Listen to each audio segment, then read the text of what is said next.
Aquests són els informes que ha elaborat l'advocat general de l'Estat amb proves que vinculen a ANB i el Partit Comunista de les Terres Basques amb Batasuna.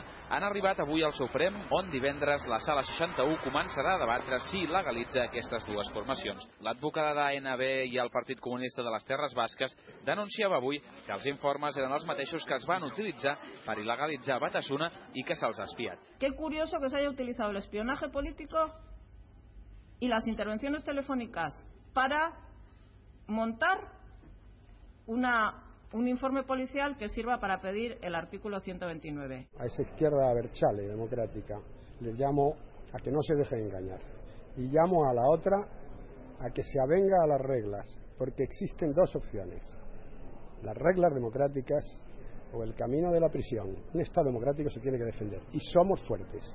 El ministre de Justícia, que ha participat avui en una xerrada a la Universitat Pompeu Fabra, espera que el Suprem pugui aplicar aviat mesures cautelars com la suspensió de les llistes electorals o l'embargament dels comptes corrents. Durant l'acte, Fernández Bermejo ha estat interromput per representants de les joventuts d'Esquerra que han desplegat una pancarta contra la il·legalització de partits.